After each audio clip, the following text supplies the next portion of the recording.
গল্পটার নাম হচ্ছে আল মুতাকাল্লিমাতু বিল কোরআন, মানে যে নারী সবসময় শুধু কোরআন দিয়ে কথা বলে। গল্পের নাম কি? যে নারী শুধু কি দিয়ে কথা বলে? কোরআন দিয়ে কথা বলে।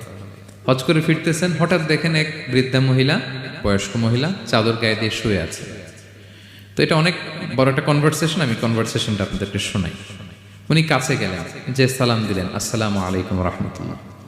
সালামের উত্তরে বৃদ্ধা মহিলা স্বাভাবিকভাবে উত্তর না দিয়ে একটা কোরআনের আয়াত তেলাওয়াত করলেন।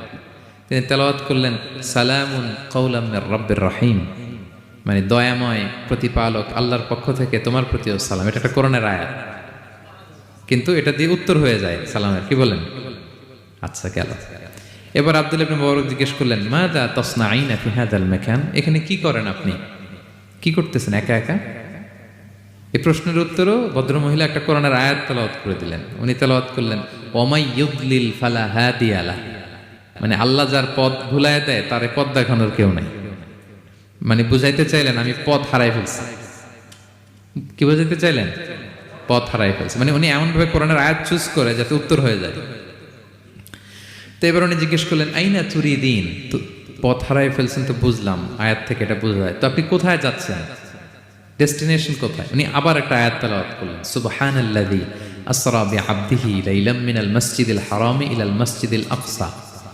রাসূল সাল্লাল্লাহু আলাইহি ওয়াসাল্লাম মেরাজের আগে যে ইসরা হয়েছিল, মসজিদুল হারাম থেকে মসজিদুল আকসায় রাসূল সাল্লাল্লাহু আলাইহি ওয়াসাল্লামকে আল্লাহ নিয়েছিলেন, এটা তেলাওয়াত করলেন। তো বুঝাতে চাইলেন আমিও আপনার মতো হজে আসছিলাম মসজিদুল হারামে, আর যাচ্ছি মসজিদুল আকসা, মানে ফিলিস্তিন আমার বাড়ি। মসজিদুল আকসা কোন দেশে? ফিলিস্তিনে। আয়াত এমনভাবে উনি পিক করেন যাতে করে উত্তর হয়ে যায়। উনি বোঝাতে চাইলেন আমিও হজ করতে এসেছিলাম, যাচ্ছি কোথায়? ফিলিস্তিন, মসজিদুল আকসা যে দেশে আছে। তো উনিও বুঝে গেলেন যে তাহলে আপনি মসজিদুল আকসায় যাচ্ছেন। তো এবার জিজ্ঞেস করলেন, আনতুম মুনযু কাম ফি হাযাল মাকান, তো এখানে একা একা পড়ে আছেন কয়দিন? আবার কোরআনের আয়াত, সালাসা লায়ালিন সাবিয়া, টানা 3 দিন 3 রাত এখানে আছে। এটা কোরআনের আয়াত একটা। আবার জিজ্ঞেস করলেন উনি, মা আরা মাআকি তাআমান তাআকুলিন, তো একা যে পড়ে আছেন আবার 3 দিন, তো আপনি খাচ্ছেন কি? বেঁচে আছেন কিভাবে? ভদ্রমহিলা আবার একটা আয়াত তেলাওয়াত করে দিলেন। তিনি পড়লেন, হুয়া ইউতঈমুনি ওয়া ইউসকিন, ইব্রাহিম আলাইহিস সালামের কথা, যে ওই আল্লাহ তাআলাই আমারে খাওয়ায়, আল্লাহই আমাকে পান করায়। আল্লাহ তাআলা ব্যবস্থা করেছেন আবার। তো এইবার উনি অবাক হচ্ছেন, আমি এত বড় মুহাদ্দিস আব্দুল্লাহ ইবনে মুবারক ইমাম বুখারীর উস্তাদ, আমি স্বাভাবিকভাবে কথা বলি আর যাই প্রশ্ন করি একটা আয়াত তেলাওয়াত করে দেয় আর ওটা দিয়ে উত্তর হয়ে যায়। কি মহিলার সন্ধান পেলাম? তো উনি বলতেছে, ফাবি আইয়ি শাইইন তাতাওয়াদ্দাইন, 3 দিন যে এখানে আছেন মরুভূমির বালুর মধ্যে, ওযু করেন কিভাবে? উনি আবার একটা আয়াত তেলাওয়াত করলেন, ফা ইন লাম তাজিদু মাআন ফাতায়াম্মামু সাঈদান তাইয়্যিবা, না আল্লাহ এই আয়াতে বলেছেন যদি তোমরা পানি না পাও পবিত্র মাটি দিয়ে তায়াম্মুম করে নিও।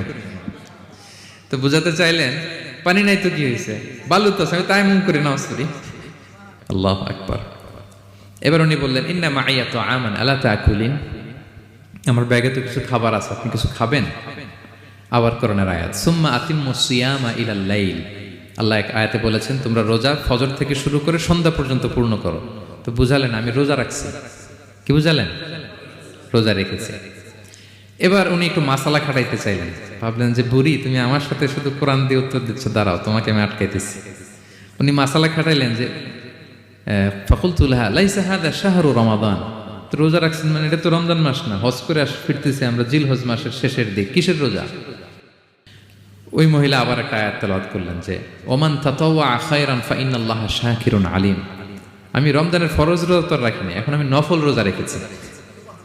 আয়াতের অর্থ হচ্ছে তোমরা নফল যা করো এগুলোর প্রতিদান আল্লাহ তোমাদের বুঝিয়ে দেবে। রমজান না ঠিক আছে জিলহজ, কিন্তু আমি কি রোজা রেখেছি? নফল রোজা। এইবার উনি ধরছেন মাসালা, এবার বলতেছে উবি হালান আল ইফতার ফিস সাফার, সফরে তো রোজা ভাঙা যায় আছে, রোজা তো ভাঙা যায়, খান একটু। এবার উনি কোরআন থেকে আবার তেলাওয়াত করলেন, ওয়া আনতা সুমু খায়রুল লাকুম ইন কুনতুম তা'লামুন, আল্লাহ যে আয়াতে বলেছেন যে সফরে রোজা ভাঙা জায়েজ আছে, ওই আয়াতের শেষে আবার আল্লাহ বলছেন যদি রাখো সওয়াব বেশি পাবে।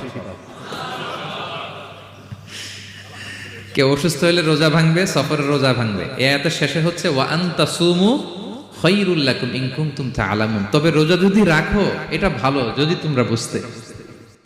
এবার উনি আর যাবে কোথায়? দিশেহারা হয়ে এবার জিজ্ঞেসই করে ফেলছে, লিমাদা লা তুকাল্লিমিনি মিসলামা উকাল্লিমুকি। আচ্ছা মা, এবার বলেন, আমি আপনার সাথে যেভাবে কথা বলি আপনি এভাবে কথা বলেন না কেন? কিছু জিজ্ঞেস করলে কোরআনের আয়াত বলেন কেন? আমি কথা বলতেছি, আপনি আমার সাথে এভাবে কথা বলেন। কিছু জিজ্ঞেস করলে কোরআনের আয়াত কেন? এইটার উত্তরে উনি আরেকটা কোরআনের আয়াত উনি পড়লেন, মা ইয়ালফিযু মিন কাউলিন ইল্লা লাদাইহি রাকীবুন আতীদ। আল্লাহ বলেছেন, তোমরা মুখ দিয়ে যাই বের করো, এটা লিখে রাখার জন্য দুই কাঁধে রাকীব আতীদ আছে, তুলে রাখে। তার মানে আমি যে তোমার সাথে কথা বলতেছি প্রত্যেকটাই তো রেকর্ডেড হয়, রেজিস্টার্ড হয়। তো এমন কিছু বলি যেটাতে সওয়াব হয়, যেটাতে ভুল না হয়। আল্লাহু আকবার, সুবহানাল্লাহ। কি নারী ছিল, কেমন নারী তিনি ছিলেন?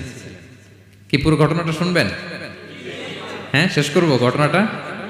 আচ্ছা, তো উনি অবাক হলেন যে কি মহিলা, এরকম মহিয়সী গরিয়সী নারীও পৃথিবীতে আছে। তো উনি বললেন, ঠিক আছে মা, আপনি যেহেতু পথ হারাই ফেলছেন, আমার ওটটাকে আমি নিয়ে আসি। ফাহাল্লাকা আন আহমিলুকি আলা নাখাতি হাদিহি ফাতুদরিকিল কাফেলা। আমার ওটটা নিয়ে আসি, ওটে বসেন, আমি আপনাকে এগিয়ে দিয়ে কাফেলাতে যুক্ত করে দেই। আপনি কি রাজি আমার ওটে বসবেন? আবার কোরআনের আয়াত, ওমা তাফআলু মিন খাইরিন ফাইনাল্লাহা বিহি আলিম। তোমরা যত ভালো কাজ করো আল্লাহ সেটা জানেন, মানে তোমার এই ভালো কাজ আল্লাহ জানেন, আল্লাহ এর প্রতিদান দিবেন। ক্বালা ফাআনাখতু নাকাতি, আমি ওট বসালাম এবং বললাম ওঠেন। উনি যখন উঠতেছে আমি এভাবে তাকায় আছি।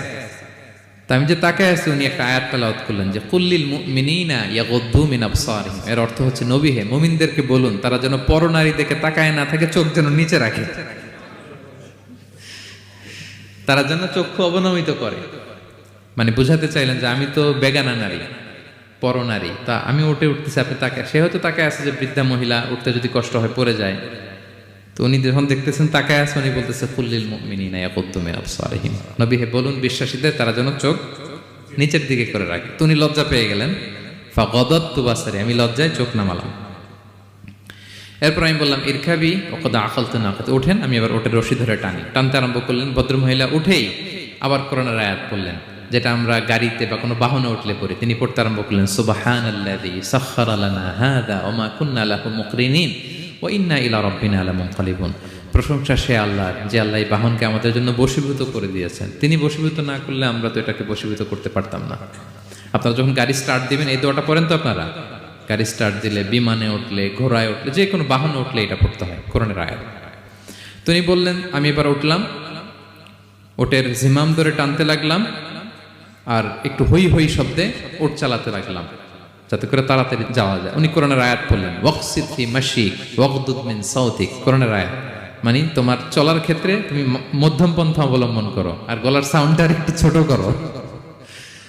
এটা কিন্তু লোকমান হাকিম তার ছেলেকে বলেছিলেন যে বাবা, তুমি যখন হাঁটবে মধ্যম পন্থায় হাঁটবে, আর শাউট করবে না, নয়েজ করবে না, কণ্ঠটাকে নিচু করবে। এই আয়াতটা উনি পড়ে দিলেন। মানে বুঝাতে চাইলেন, আপনি হাজি মানুষ, হজ করে আসছেন, এইভাবে যাচ্ছেন কেন? আপনি স্লোলি যান। ফাজাআলতু আমশি রুয়াইদান ওয়া আতারান্নামু বিশ-শা'র। এরপর আমি আস্তে আস্তে যেতে লাগলাম আর কবিতা আবৃত্তি করতে লাগলাম। আরবদের অভ্যাস ছিল, তারা শত শত লাইন কবিতা মুখস্থ পারত। দিনকে দিন মরুভূমিতে চড়তো আর কবিতা পড়তো। তো আমি কবিতা গুনগুন করে কবিতা পড়তেছি আর যাচ্ছি। এই মহিলা পিছন থেকে আয়াত তেলাওয়াত করলেন আবার, ফাকরাউ মা তায়াসসারা মিনাল কোরআন। মানে কোরআনের যেখান দিয়ে সহজ লাগে ওইখান দিয়ে পড়েন। মানে বুঝাতে চাইলেন কবিতা পড়লে কি লাভ, আপনি কোরআন পড়েন। উনি আবার লজ্জা পেয়ে কোরআন পড়তে আরম্ভ করলেন। এবার যেতে যে কাফেলা থেকে উনি মিসিং, যে ক্যারাভেন থেকে মিসিং, ওই ক্যারাভেনের সাথে যুক্ত হলেন। এবার জিজ্ঞেস করলেন যে হাদিহিল কাফেলা মান লাকি ফিহা, এই তো আপনার কাফেলা, এখানে কে আছে আপনার, কেউ আছে?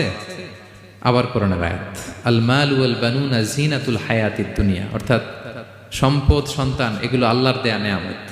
এটা দিয়ে বুঝাতে চাইলেন, হ্যাঁ আমার কিছু সন্তানাদি আছে। উনি বুঝতে পারলেন, ফাআলিমতু আন্নাল্লাহা আওলাদান ফিহা, আমি বুঝলাম যে ওনার সন্তান সন্ততি এখানে আছে। এইবার একটা চান্স পেয়ে গেছে আব্দুল্লাহ ইবনে মুবারক। কি পেয়ে গেছে? উনি মনে মনে ভাবলেন, ওনার ছেলেদের নাম কি, এটা জিজ্ঞেস করি, তাইলে তার উত্তর দিতে পারবে না। সুন্দর না প্রশ্নটা? এবার উনি বলতেছে, ফাকুলতু লাহা মা আসমাউ আওলাদিক, মা এবার একটু বলেন তো আপনার ছেলেগুলার নাম কি? কে জিজ্ঞেস করলেন? এটা তো আর নান্টু বল্টু সল্টু তো আর কোরআনে পাওয়া যায় না। আমরা নাম রাখি কি? সল্টু বল্টু কোরআনে আছে? নাই। তো উনি এবার চান্স নিলেন, এবার জিজ্ঞেস করি আপনার ছেলের নাম কি? এইবার আর উত্তর থাকবে না, অনেকক্ষণ আমার সাথে করছেন। তো তো জিজ্ঞেস করতেছে লাহা ওয়ামা আসমা ও আউলাদিক, আপনার ছেলেদের নাম কি একটু বলেন তো। এই প্রশ্নের উত্তরে উনি 3টা আয়াত তেলাওয়াত করছে। এতক্ষণ তো একটা, এখন কয়টা? এখন 3 নম্বর গিয়ারে চালাইতেছে। উনি প্রথম আয়াত তেলাওয়াত করলেন ওয়াত্তাখাযাল্লাহু ইব্রাহিমা খলিলা, এরপরে বললেন ওয়াকাল্লামাল্লাহু মূসা তাকলিমা, সবশেষে বললেন ইয়া ইয়াহইয়া খুযিল কিতাবা বিকুওয়া। আল্লাহু আকবার। আমি ইব্রাহিমকে খলিল হিসেবে নিয়েছি, মুসাকে কালিমুল্লাহ বানিয়েছি, এবং ইয়াহইয়াকে বলেছি হে ইয়াহইয়া তুমি তাওরাত কিতাবকে শক্ত করে ধরো। তার মানে বুঝাতে চাইলেন আমার বড় ছেলের নাম ইব্রাহিম, পরের ছেলের নাম মুসা, ছোট ছেলের নাম ইয়াহইয়া। সুবহানাল্লাহ পড়বেন না? কি নারী ছিলেন, কোরআনের বাইরে যেন যাওয়া না লাগে, কোরআন থেকে ছেলেদের নাম চুজ করে রাখছেন। ছেলেদেরকে ডাকলে এই নামেই ডাকেন। এরপর ছেলেদেরকে ডাকলেন কোরআনের আয়াত পড়ে ফাবআসু আহাদাকুম বিওয়ারিকিকুম হাযিহি ইলাল মাদিনাতি ফালইয়ানজুর আইয়ুহা আসকা তুআমান ফালইয়াতিকুম বিরিজকিম মিন। এটা সূরা কাহফের একটা আয়াত। গুহাবাসী 7 জন যুবক যখন ঘুমিয়ে পড়েছিল, 309 বছর পরে যখন জেগেছিল, একজনকে টাকা দিয়ে বলেছিল যাও তুমি কিছু খাবার নিয়ে আসো।